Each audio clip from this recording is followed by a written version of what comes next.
Sa ngala ng Ama at ng Anak at ng Espiritu Santo. Panginoon, isugo mo ang iyong espiritu at pagpanibaguhin mo ang muka ng aming mundo.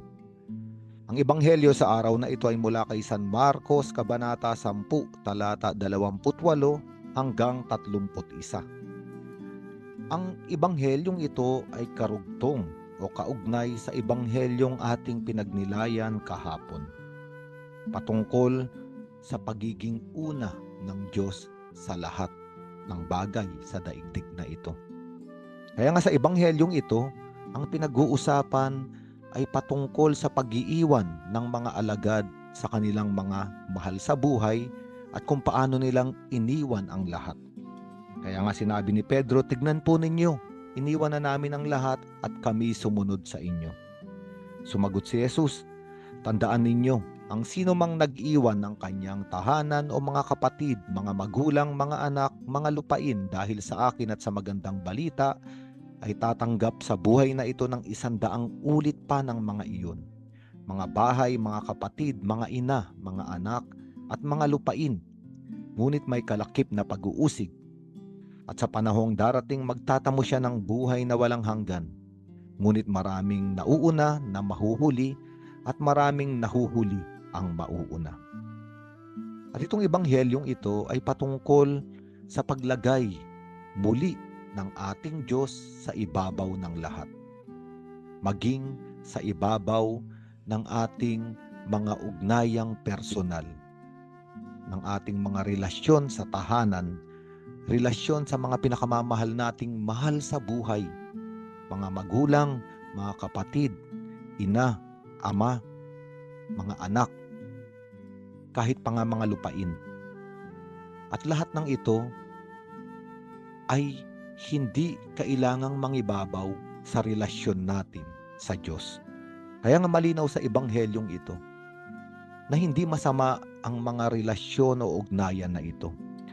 Ngunit maaari silang maging balakid kapag sila ay pumipigil sa relasyon at ugnayan natin sa Diyos.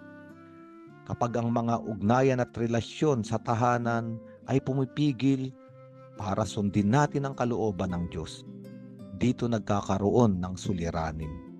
Kaya nga, ang isang taong nais sumunod sa Diyos, ginagawa niyang pangunahin sa lahat ang pagsunod sa Diyos. Mas nangunguna kaysa sa kanyang pagmamahal sa kanyang tahanan.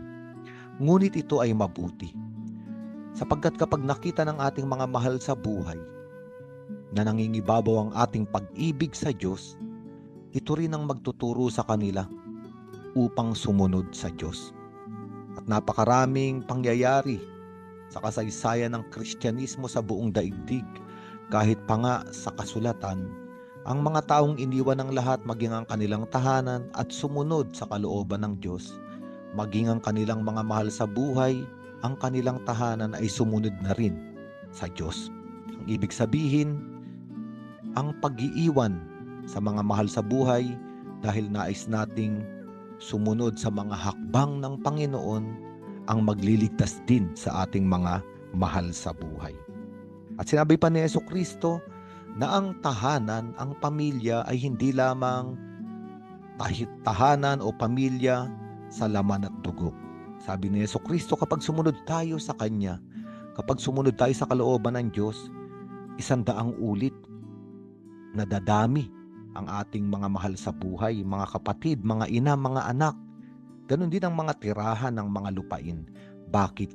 Sapagkat ang pananampalataya ay inilalabas tayo sa maliit na konsepto ng ugnayan. Hindi lamang ito ugnayang pamilya o tahanan sa laman at dugo, ngunit ito ay ugnayan na sa pananampalataya at sa espiritu.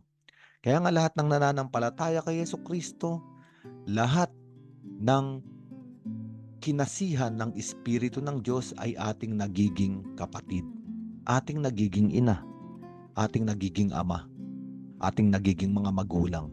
Sabi nga ni Jesucristo sa ibang bahagi ng Ebanghelyo, sabi niya, sino ba ang aking mga kapatid? Sino ang aking ina? Sila na nakikinig sa salita ng Diyos at ginaganap ito sa kanilang buhay. Kaya nga ang simbahan ay isang napakalaking pamilya. Isang pamilya kung saan ang lahat ay nananampalataya, ang lahat ay humahakbang pagsunod sa pagpasok sa kalooban ng Ama. Sa ngalan ng Ama at ng Anak at ng Espiritu Santo.